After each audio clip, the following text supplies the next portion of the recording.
Sunt Daniela și vă spun bun găsit tuturor! Astăzi vă propun să facem împreună această rochie. Este o rochie de vară, frumoasă după părerea mea, însă destul de laborioasă. Așa că voi fi nevoită să fac mai multe filmări pentru a crea tutorialul complet. La această rochie am folosit acest fir, Sunflower se numește, este de la Yarns. E vorba de acest fir, un fir în degrade, care este un fir 100% microfibră acrilică. Aici sunt recomandate AC numărul 4. Eu am folosit la acest fir o croșetă 3,5. Să știți că acest fir, pe lângă compoziție, are și aceeași grosime cu firul Alize Diva. La această rochie mi-au intrat aproximativ 800 de grame de fir. Am cântărit-o la final, deci în acești 800 de grame au intrat și aceste volănașe de la mâneci și de la poale, însă ele sunt făcute cu un fir mai subțire decât firul de bază al rochiei. În filmarea de astăzi voi face această dantelă de pe mijlocul rochiei, aceste motive care, în opinia mea, seamănă cu niște hortensii și tocmai de aceea i-am pus rochiei denumirea Hortensia. Rochia are două părți, față și spate, iar această dantelă, acest șir de hortensii, cum i-am spus eu, se regăsesc și pe fața și pe spatele rochiei. Schema după care m-am inspirat eu pentru această dantelă o vedeți aici. Această schemă am găsit-o pe Pinterest, însă eu i-am adus anumite modificări. Puteți să găsiți această schemă pe grupul de Facebook Arta lucrului manual. Vă las linkul în descriere. Haideți să facem! Încep prin a face un cerculeț format din 12 ochiuri de lanț.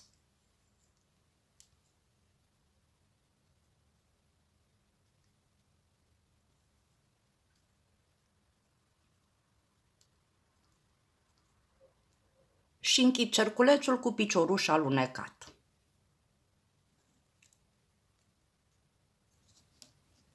Rândul 1 al modelului. Ridic 3 ochiuri de lanț. Este înălțarea rândului și acum încep rândul propriu-zis. Fac 4 ochiuri de lanț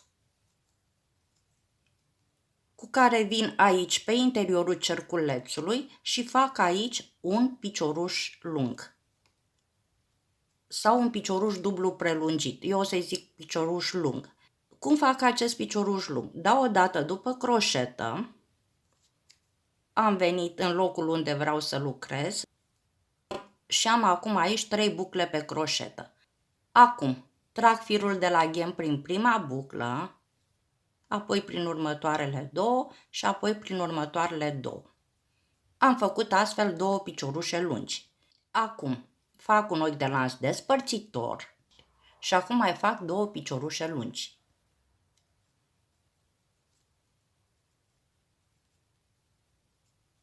Unu și al doilea.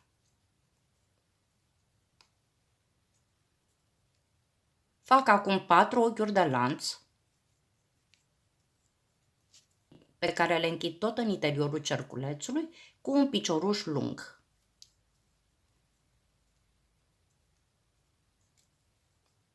Acesta a fost rândul numărul 1. Trec acum la rândul numărul 2. Dau înălțime rândului, deci ridic 3 ochiuri de lanț, întorc lucrul, iar aici, pe acest spațiu, pe acest lănțișor, voi face 6 piciorușe lungi.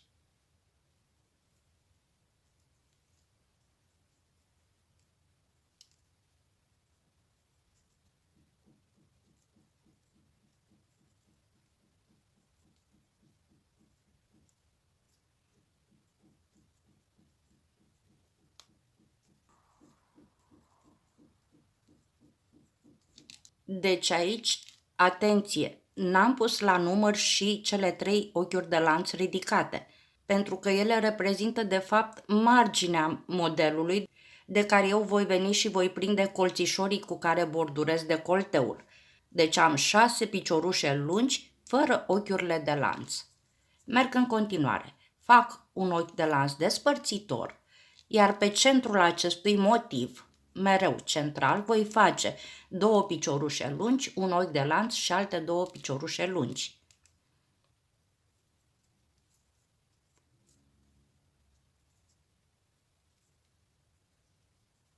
Deci 2 piciorușe lungi, un ochi de lanț și alte 2 piciorușe lungi.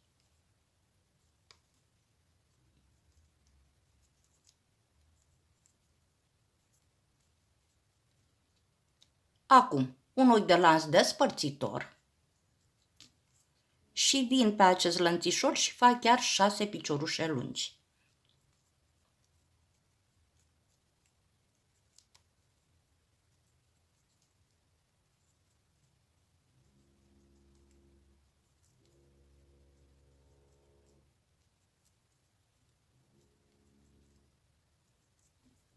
Șase.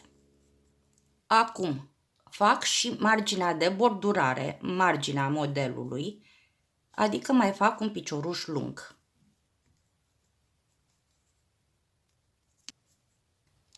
Trec acum la rândul numărul 3. Ridic rândul cu 3 ochiuri de lanț, întorc lucrul și acum pe fiecare picioruș din rândul anterior voi face tot 6 piciorușe lungi, dar de data aceasta despărțite cu câte un ochi de lanț. Deci acesta nu-l număr. Și încep. Primul picioruș, un ochi de lanț. Al doilea, ochi de lanț și așa până la 6.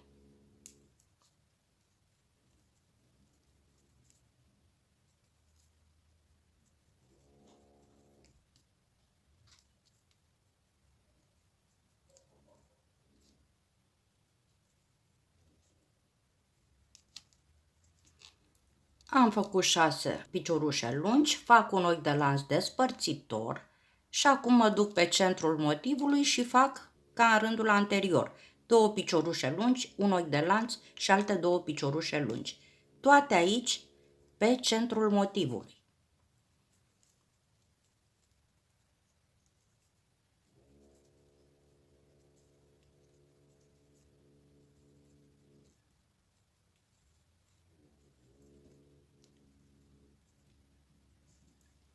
Fac un ochi de lanț despărțitor și acum mă duc pe cea de-a doua jumătate a motivului și fac chiar 6 piciorușe lungi.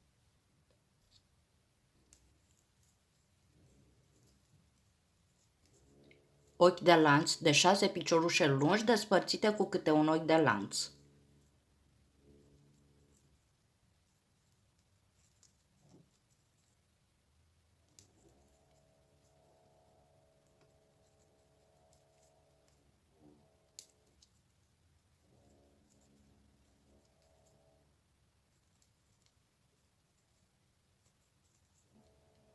Am făcut cele 6 piciorușe lungi și acum fac piciorușul pentru bordurare, adică tot în acest ochi mai fac un picioruș lung.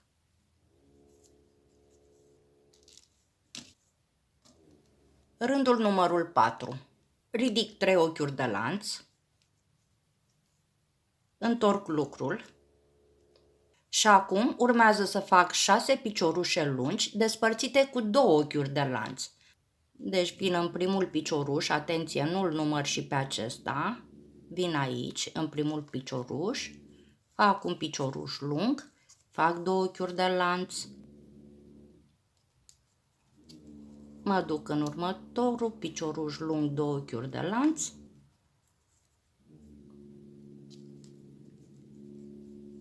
și așa mai departe până la 6. Acum îl fac pe al 6-lea.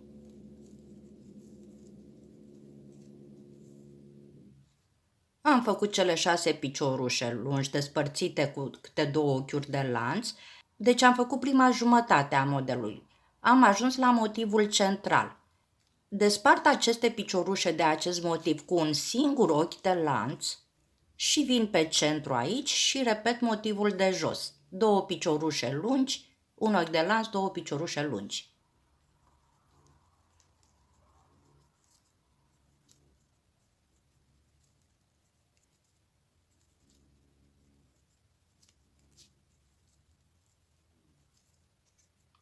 un ochi de lanț despărțitor și acum mă duc pe fiecare picioruș din rândul anterior, fac câte un picioruș lung, în total vor fi 6 piciorușe despărțite cu câte 2 ochiuri de lanț.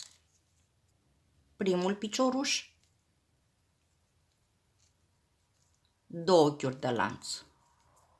Al doilea, 2 ochiuri de lanț și așa până la 6. Și acum îl fac pe al 6-lea.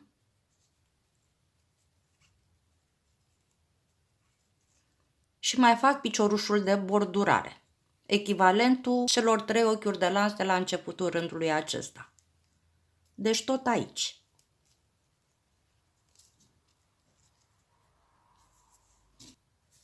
Acesta a fost rândul cu numărul 4. Rândul 5. Ridic 3 ochiuri de lanț, întorc lucrul. Acum, pe fiecare picioruș lung din rândul anterior, voi face perechi de un picioruș lung, un ochi de lanț despărțitor și încă un picioruș lung. Aceasta o pereche, pe care o despart de perechea următoare cu un ochi de lanț. Și așa de 6 ori. Haideți să facem. Mă duc pe primul picioruș din rândul anterior și fac aici un picioruș lung, un ochi de lanț și încă un picioruș lung tot aici. Am făcut o pereche, adică un V dintre acesta. Acum despart cu un ochi de lanț și mă duc pe următorul picioruș și fac chiar acest V, adică un picioruș lung, un ochi de lanț și încă un picioruș lung. Trecerea la următorul picioruș îl fac cu un ochi de lanț, deci este un ochi de lanț despărțitor. Practic, aceste piciorușe sunt despărțite de fiecare dată cu câte un ochi de lanț, numai că fac perechi de 2 piciorușe pe fiecare picioruș din rândul anterior. Fac în continuare.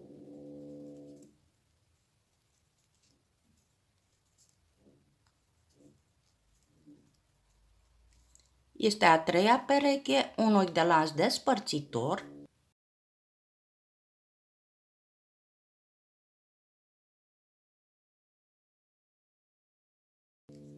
a 4-a pereche, un ochi de lanț despărțitor,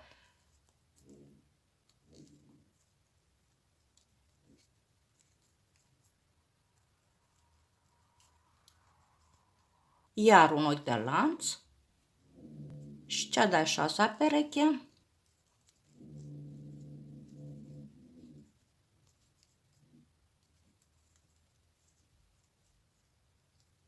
și am încheiat prima jumătate a motivului. Sunt la centrul motivului pe care îl despart cu un ochi de lanț de prima jumătate, vin pe mijlocul lui și fac aici ca și în rândul anterior. 2 piciorușe lungi, un ochi de lanț și tot aici alte 2 piciorușe lungi.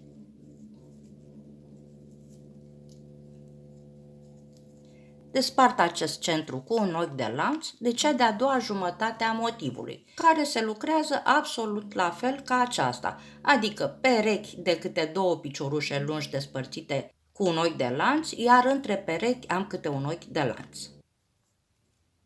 1, 2, 3, 4, 5, 6. Deci acesta este primul picioruș din a doua jumătate a modelului, vin pe el, fac aici un picioruș lung, un ochi de lanț și tot aici încă un picioruș lung. Deci am făcut o pereche, un ochi de lanț despărțitor și trec la a doua pereche pe cel de-al doilea picioruș lung din rândul anterior. Fac așa 6 astfel de V-uri. Am făcut cele 6 perechi de V-uri. 1, 2, 3, 4, 5, 6. Acum fac piciorușul de margine al motivului, deci vin tot aici unde am venit cu cele 2 piciorușe și fac un picioruș lung. Și am terminat și rândul acesta. Trec acum la rândul 6 al motivului. Trec la următorul rând, deci ridic 3 ochiuri de lanț, întorc lucrul. Acum, pe acest rând, voi avea grupuri de câte 3 piciorușe lungi neterminate unite, despărțite cu 3 ochiuri de lanț. Aceste 3 ochiuri de lanț le fac încă de la începutul rândului. Deci mai fac aici 3 ochiuri de lanț și acum mă duc în interiorul primului V și fac aici un grup de 3 piciorușe lungi neterminate unite.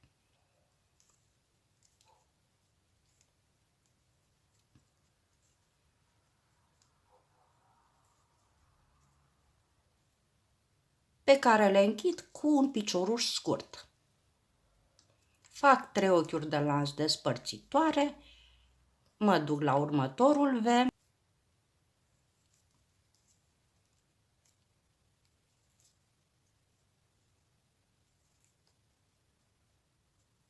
pe care le unesc cu picioruș scurt, 3 ochiuri de lanț și așa mai departe pe fiecare V până ajung să am 6 astfel de grupuri. Am făcut cel de-al 6-lea grup, 1, 2, 3, 4, 5, 6, fac un ochi de lanț despărțitor și fac motivul central.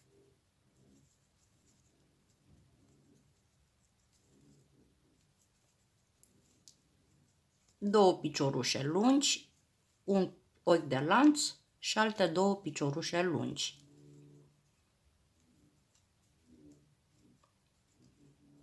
Ochiul de lanț despărțitor și trec în cea de-a doua jumătate a motivului, unde voi face iar aceste 6 grupuri de 3 piciorușe lungi neterminate unite pe fiecare V din rândul anterior, pe fiecare pereche dintre aceasta.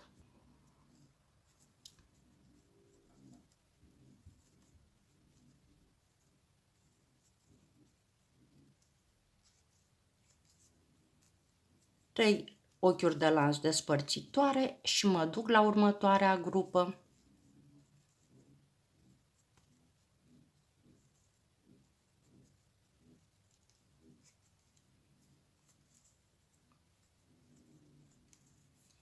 Și acum merg în continuare până fac toate aceste 6 grupuri. Am făcut cele 6 grupuri, la încheia pe al 6-lea fac 3 ochiuri de lanț și acum fac un picioruș lung aici pe vârful ochiurilor de lanț.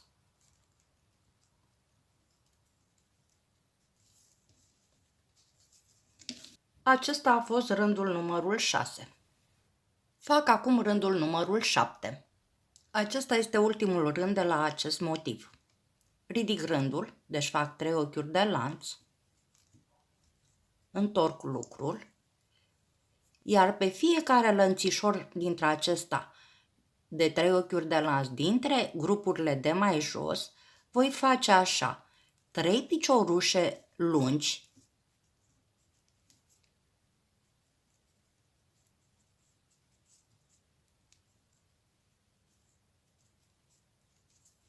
pe vârful grupului fac un picioruș scurt,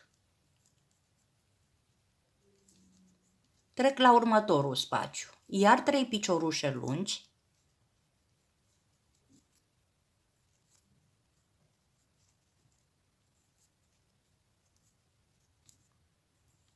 pe vârful următor picioruș scurt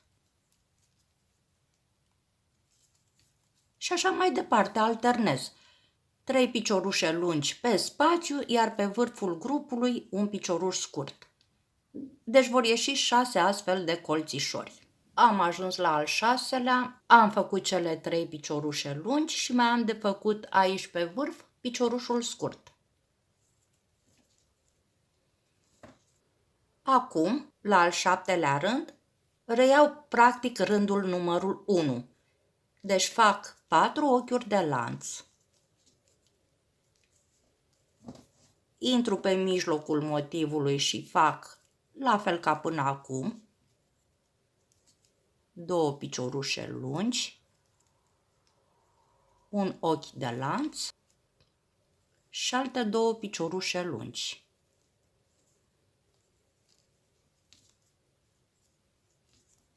Simetric acum, deci iar 4 ochiuri de lanț și mă duc pe vârful primei grupe și fac aici picioruș scurt.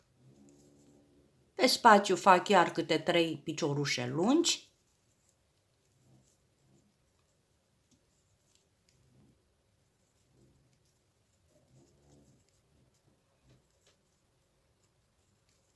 Pe vârful grupei fac un picioruș scurt și așa mai departe până fac 6 astfel de colțișori. Am încheiat și acest rând și practic am încheiat motivul. Acum va trebui să mă întorc până în acest punct ca să reiau rândul 2, adică acest rând. Pentru aceasta ridic un ochi de lanț, întorc lucrul și voi păși din aproape în aproape până ajung pe vârful celui de-al 6-lea motiv. Acești pași îi voi face cu piciorușe alunecate. Deci pe fiecare picioruș din rândul anterior voi face picioruș alunecat.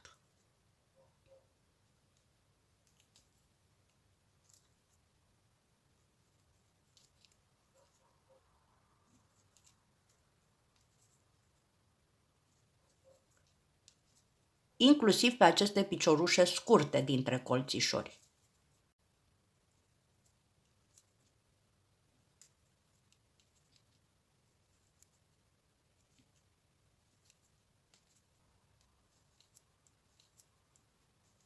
Și așa mai departe până aici, la al 6-lea colțișor, în vârful lui.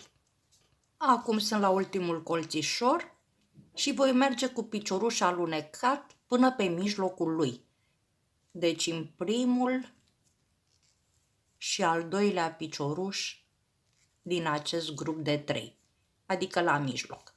Și acum reiau rândul 2, adică 6 piciorușe lungi, motivul central și încă 6 piciorușe lungi. Ridicarea este făcută deja, deci nu voi mai face acele ochiuri de lanț și voi trece direct să fac cele 6 piciorușe lungi.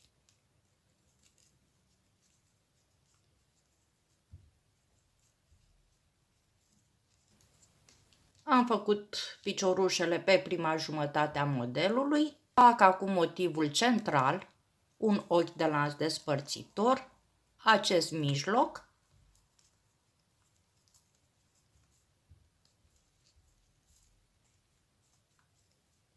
două piciorușe lungi, un ochi de lanț și alte două piciorușe lungi.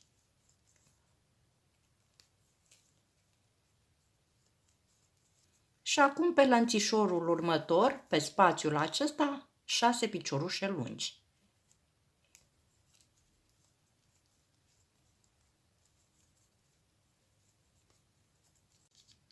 Deci 1, 2, 3, 4, 5, 6, pe care le voi prinde simetric, deci pe mijlocul acestei prime grupe.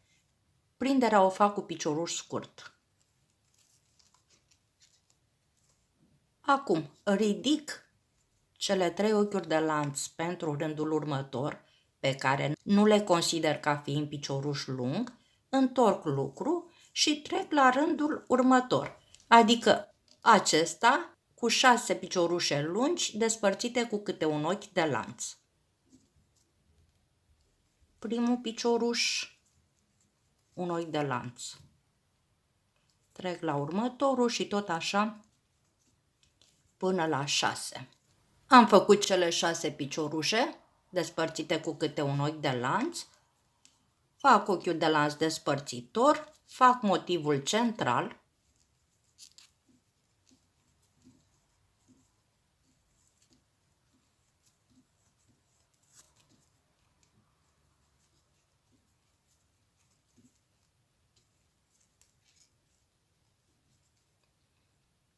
pe care îl despart și pe el cu un ochi de lanț, de cealaltă jumătate a motivului. Deci în continuare voi face 6 piciorușe lungi despărțite cu câte un ochi de lanț.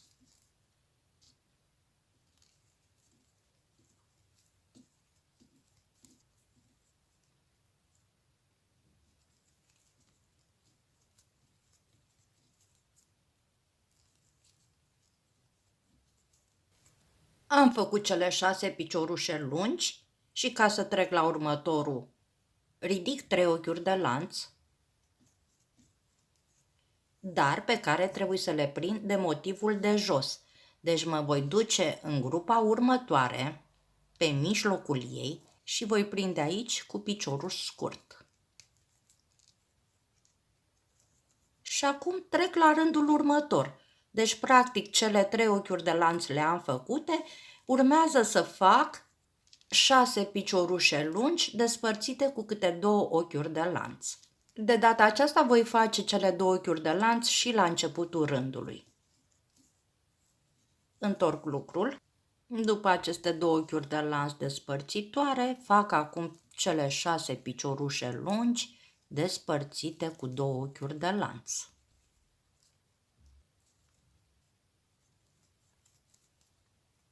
Așa de 6 ori, până aici la ultimul picioruș din prima jumătate.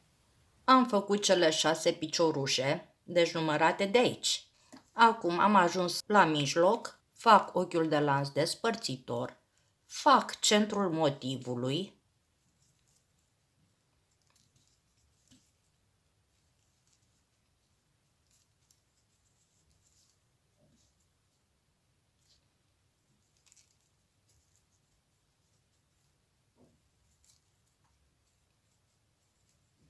deci 2 piciorușe lungi, un ochi de lanț și alte 2 piciorușe lungi, un ochi de lanț despărțitor și acum următoarele 6 piciorușe despărțite cu câte 2 ochiuri de lanț.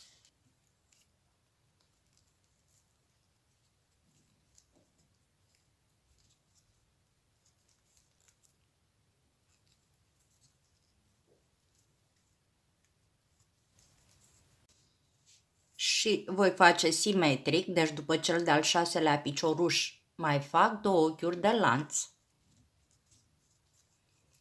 cu care vin și mă prind pe mijlocul grupei următoare cu picioruș scurt.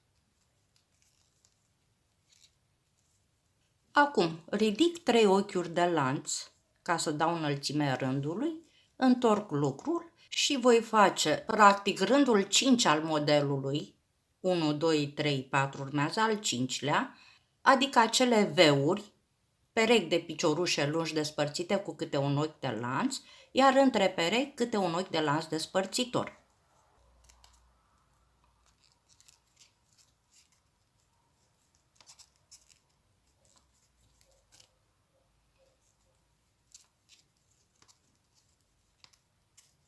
Am făcut primul V, fac un ochi de lanț despărțitor între perechi și trec la următoarea pereche. Un picioruș lung, un ochi de lanț și încă un picioruș lung. Un ochi de lanț despărțitor între perechi și merg așa până la sfârșitul rândului. Am încheiat și acest rând, adică echivalentul rândului 5 acesta, și trec acum la rândul următor, acesta, care are grupuri de câte 3 piciorușe lungi, neterminate unite, despărțite cu câte 3 ochiuri de lanț. Vreau să precizez ceva mai întâi. Între 2 vârfuri ale grupelor din rândul anterior, eu fac 2 rânduri.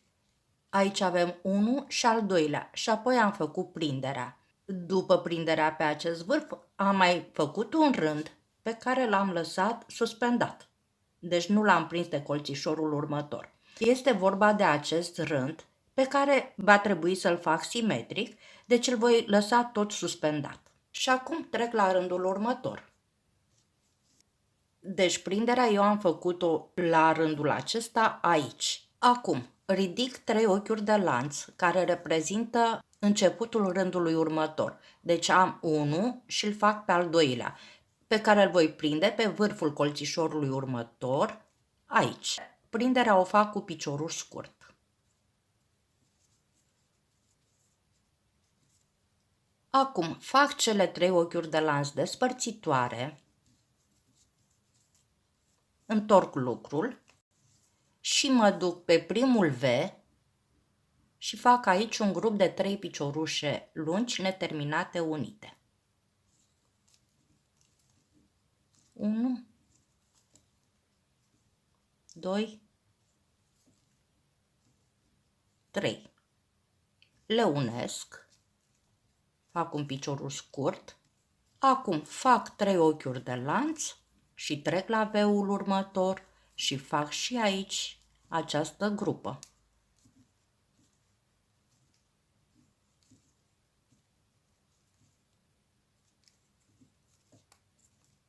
Trei ochiuri de lanț despărțitoare și merg așa până la sfârșitul rândului, la fel ca la rândul numărul 6.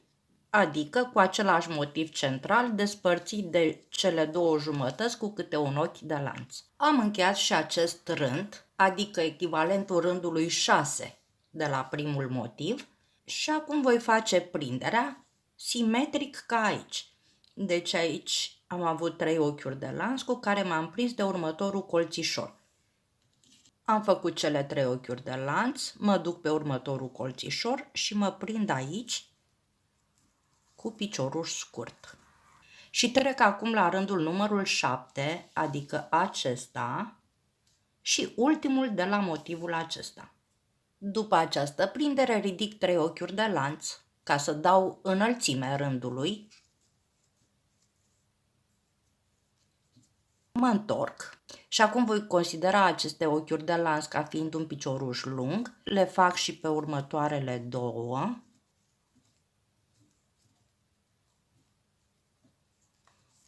Aici, pe vârful grupei, voi face un picioruș scurt. Deci aici. Acum mă duc pe spațiul următor și fac chiar 3 piciorușe lungi.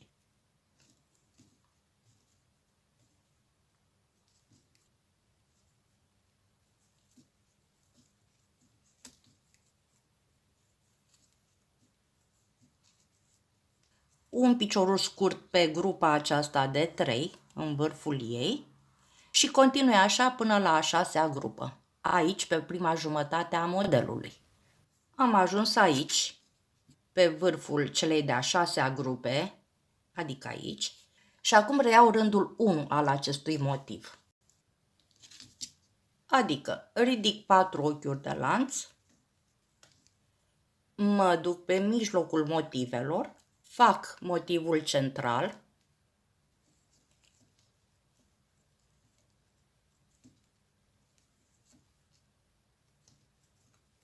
două piciorușe lungi, un ochi de lanț și alte două piciorușe lungi.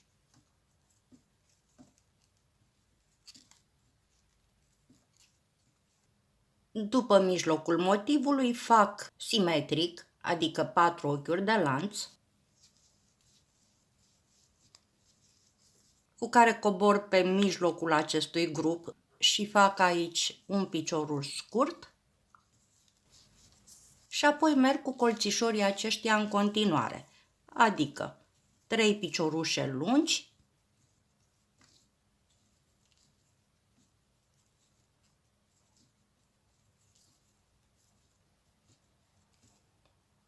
un picioruș scurt pe vârful grupei din rândul anterior, iar 3 piciorușe lungi până la sfârșitul rândului, pe toate spațiile acestea. 3 piciorușe lungi, un picioruș scurt. Acum fac și ultimul colțișor, adică 3 piciorușe lungi.